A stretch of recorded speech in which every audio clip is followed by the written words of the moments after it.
Gives a nice overview of how the U.S. military used the site during the Civil War. And the film is over. I will be back, and then we will do a little tour in here. And when you get done inside the house, you can go, I don't know how long you've been walking around the grounds, but do that. Kitchen laundry building is open.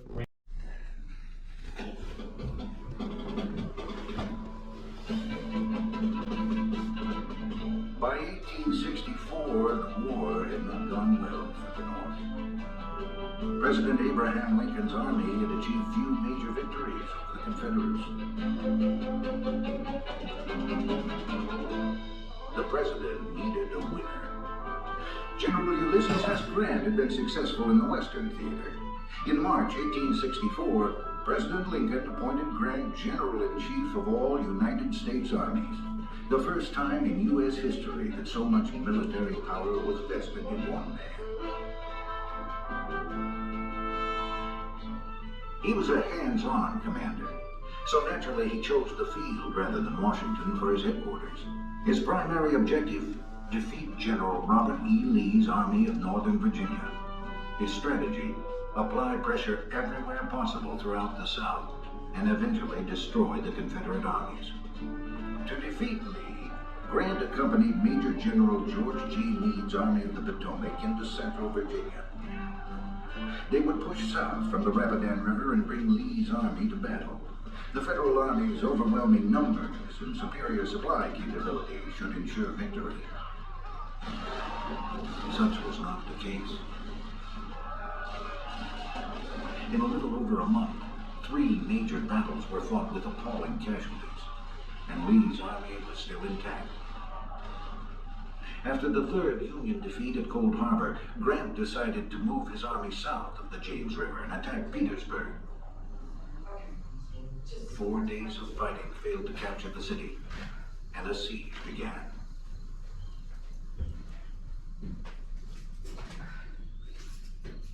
On June 15, 1864, Grant arrived at City Point, Virginia. He established headquarters on the east lawn of the Eppes family home, Appomattox. Tents served as quarters during the summer and fall months. Here he had ready communications with the field and observed military operations firsthand. Strategically located at the confluence of the James and Appomattox rivers, the site provided easy water communication with Fort Monroe, Virginia, and Washington, D.C. The Deepwater Channel near shore allowed supplies to be brought up the James River directly to City Point. From here, they were transported via the City Point Railroad and wagon trains to the rear of the Union Army at Petersburg. Grant believed that if he could cut the rail lines leading to Petersburg, Lee would be forced to evacuate both Petersburg and Richmond. Without sufficient supplies, Lee's fighting capacity would be severely restricted, and Grant would force the war to an end.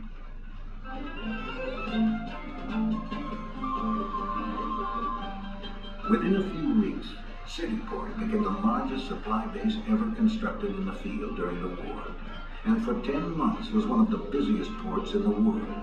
The wharves teemed with activity. Steamers and barges crowded the docks. Several thousand black workers, many of them former slaves, unloaded food, ammunition, and other vital war supplies. According to Chief Quartermaster Rufus Ingalls, about 40 steamers, 75 sailing vessels, and over 100 barges could be seen in the rivers on an average day. 8 wharves covered more than 350,000 square feet and extended over a half-mile along the James River. At least 1,500 tons of supplies were unloaded every day. There were warehouses capable of storing enough food to feed 100,000 men for 30 days and 65,000 animals for 20 days.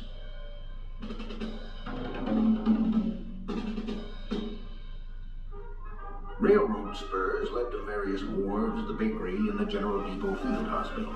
An engine house, machine shop, car repair shop, and turntable allowed the trains to run without interruption. As Union lines extended to the south and west of Petersburg, so did the military railroad.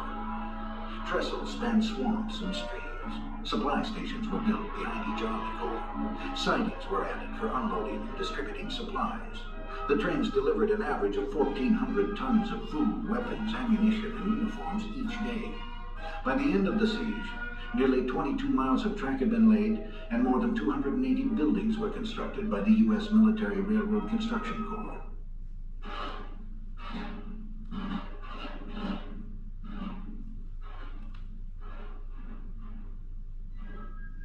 There were 4 military hospitals and 3 civilian hospitals at City Point. The largest and most famous was the Depot Field Hospital, where 1,200 tents accommodated 10,000 patients. Each patient had his own bed and wash basin and regularly received clean pillows and linens. In winter, 90 log barracks replaced the tents. Medical supplies were received at the hospital wharf built on the Appomattox River, and seriously wounded troops embarked from here for northern hospitals. 2 civilian relief organizations provided supplemental aid to the Union soldiers. One of these, the U.S. Sanitary Commission, in the words of a contemporary, distributed food, clothing, and all needed comfort when the government supplies are insufficient or delayed. They also provided writing materials, tobacco, pipes, and other luxury items.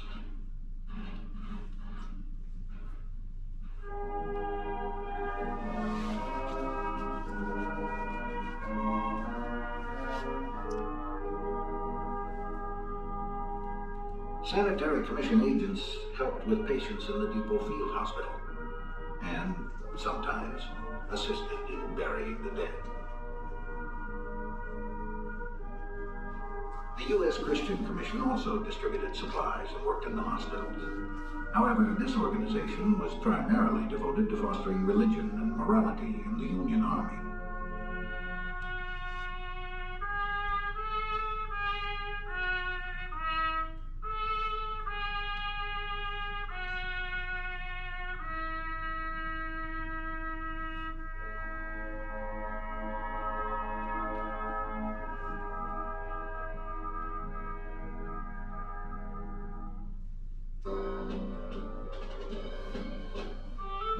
One of the busiest establishments at City Point was the U.S. government bakery, with a daily production of over 100,000 loaves of bread. Quartermaster repair shops employed over 1,600 wheelwrights, carpenters, blacksmiths, saddlers, teamsters, laborers, and clerks. Supplers, civilian merchants who had government contracts, provided a valuable service to each regiment. Here, the soldiers bought luxury items which were not provided by the Army. Union Troops accused of crimes were imprisoned at the Bull Ring, a place so bad that one Union officer who had been a prisoner of the Confederates at Richmond said he would rather be confined in Libby prison for 6 months than in the Bull Ring for 1. Captured Confederate soldiers were transported to prison camps in the north.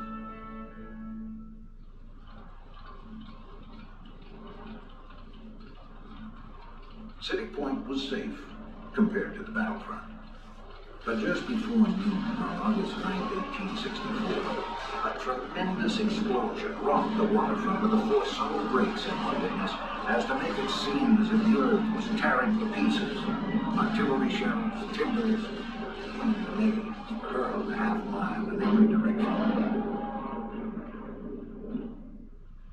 When it was over, nearly half of the 400-foot wharf was destroyed. 43 men were killed and 126 wounded. The Kendrick, a barge moored at the Ordnance Wharf and loaded with 80,000 pounds of black powder, had blown up. Some believed the explosion was the result of sabotage. Others thought the improper handling of ammunition was the cause. The truth was not known until after the war. John Maxwell, a Confederate Secret Service agent, described in a report how he had planted a time bomb on a powder barge. As field headquarters of the U.S. Army, City Point attracted a number of important leaders. The most famous was President Abraham Lincoln. On the evening of March 24, 1865, the President and Mrs. Lincoln and their son Tad arrived at City Point. Lincoln spent the next 15 days touring the front, visiting the hospitals and reviewing troops.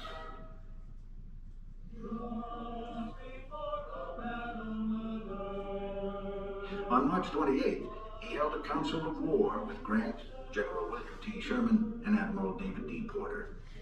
The end of the war was imminent.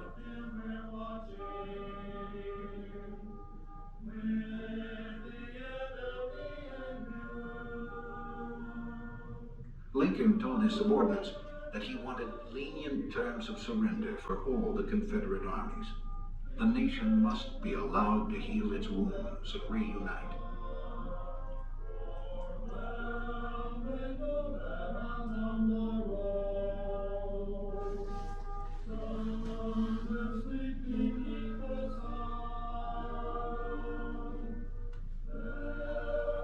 Petersburg and Richmond fell on April 3, 1865. The significance of the City Point logistical operation cannot be overstated. An army which can supply itself will not be easily defeated.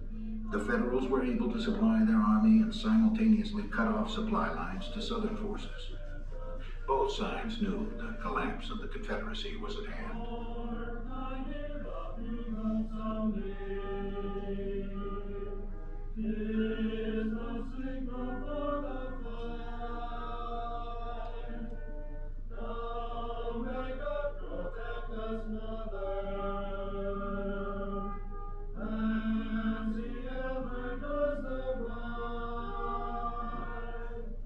Nearly a year before, Robert E. Lee told General Jubilee Early, "We must destroy this army of Grant's before he gets to the James River. If he gets there, it will become a siege, and then it will be a mere question of time." Lee's prophecy had come to pass.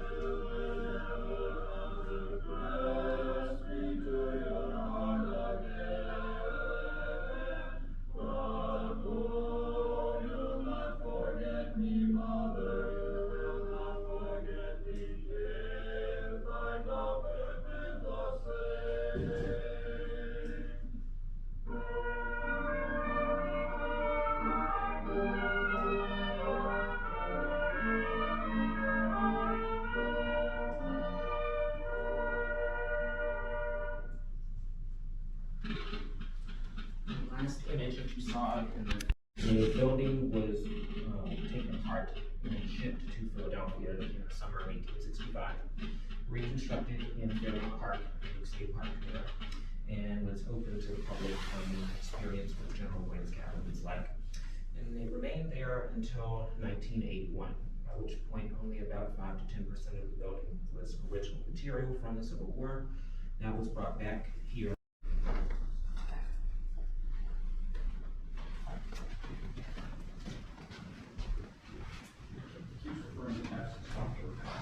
His original profession, was he a medical doctor? He got a degree in medicine, but then didn't really use it for most of his adult life. So he was principally farming. His main And said his factory across the way. Yes, the land that that factory is on was Eppes property as well as land. What was the factory? That factory was Honeywell. It is was Allied Chemical in the 1950s. No, but when he had it. He did not own any. He only owned farmland, but the family sold that property to Allied Okay. Chemical in 1950. Okay. So the property that, or the diorama that you see here helps illustrate if we were here in November of 1864, time in which Union troops are transitioning out of tents that they had been in the summer and earlier in the fall to wooden buildings for the winter. Grant and his staff made similar movements, moving out of tents that they had been living in into these wooden cabins that you see here on the east lawn. The L-shaped building here is how the house appeared at the time of the war. Of course, the Appomattox, General Ingalls is going to use this building as his headquarters and transform City Point into the supply base that you heard about in the film. Wharves were reconstructed in part after the explosion that you heard about in the video. Now, with the coal and ordnance wharves separated from the rest of the wharf, furthest away from Grant and his staff, and pushed out into the channel a bit. Using the already existing railroad bed here, the Federals will establish a military railroad. It'll come from here, go behind the Union line, south and west of Petersburg as this campaign dragged on. It eventually is about 21 miles long. It's a very busy rail line, even though it's not a very long one. It logs about 3.5 million miles in the months that the Union troops will be using it. They established 7 hospitals, including the war's largest field hospital, the Depot Field Hospital. If you're moving around grounds, there's a sign down in between the house and the parking lot that has a little bit more information about that.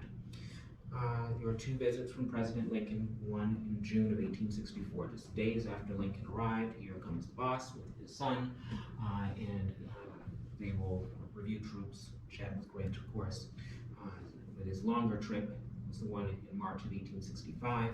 He's here for 2 weeks. They ultimately are 2 of the last 3 weeks of President Lincoln's life. And he will be here when Richmond and Petersburg fell into Union control, leaving from here to visit both of those cities. He and his family will leave from here on April 8, 1865, get back to Washington, kind of in time to learn the news, basically, that Lee has surrendered. And then a week after leaving here, the president dies as a result of the assassination. City Point very quickly kind of goes back to its sleepier pre-Civil War roots. The military occupation forces that are here will be around for a little while in post-Civil War, but for the most part, pretty quickly leave. All of these infrastructure is not needed as the locals return home. They are not trying to feed thousands and thousands of people or care for thousands and thousands of animals. So buildings that the Union troops built are largely going to be repurposed for people who are coming back home. In post-war purposes, the wharves burned within 5 years of the end of the war.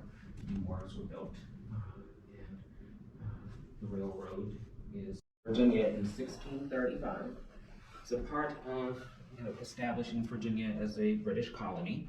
People who were wealthy could kind of sponsor other people's trip to the New World, and then those folks generally have to labor for them as indentured servants for a period of time, usually 5 to 7 years. By bringing people with them, the Eppes get, as do other colonists, you get 50 acres of land per person you bring with you. And Eppes got that, yes, not the person yes, coming. correct. Eppes got it. And the other big colonists who settle along the rivers, wealthy people get up the riverfront property first and bring over as many people as possible, either European or increasing. Cropping and basically didn't pay the enslaved people any money in the long run. Yes, So right. how did he make that happen? Helps to be assisted by your in-laws in many different ways. So his father-in-law, well before the war, had set up a trust for his daughters, all the different daughters that he had, including Elizabeth. So that money was her money, but she really didn't control it. Her male family members did. Move him around. It is a system that was, impossible really for us to fully understand, but thankfully for him, he was honest about it. So he's not trying to dress it up for us. Right. Gone with the wind moments. He's, there are times where he writes that he is with people so hard that he is exhausted. Oh my So I God. can only imagine the person who's going to do the last year. Oh my. So, yeah. Thank you very much. That was really interesting. And do we go over to Feel free, please. That is my- He burned in 1911. Cool. So, Thank you. and for quite a while after the war. Sorry. Feel free to take any of these brochures that makes you happy. Makes me happy too. Oh, thank you. Thank you very much. Great tour. Thank you. Oh, yeah, very interesting.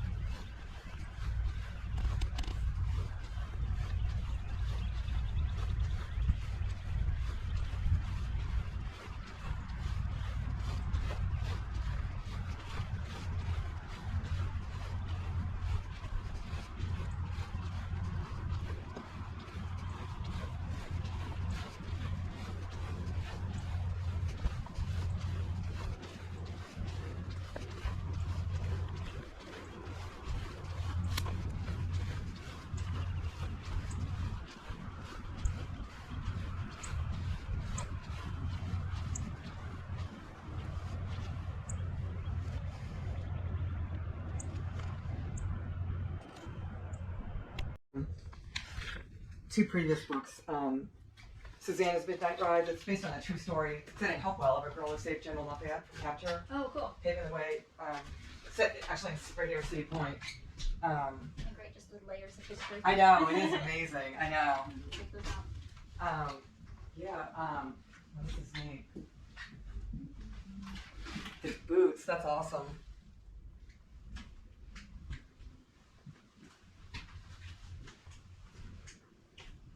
Wow, Butler's bathrobe. I guess so. Wow. Must have been weird of like, I used to be in the army and I was in Bosnia for 6 months, but I basically lived where my office was and it's just not healthy. But it's like the guy probably, probably hardly ever got out of his room, Mhm. That is so cool. I love the walls, like it just so neat.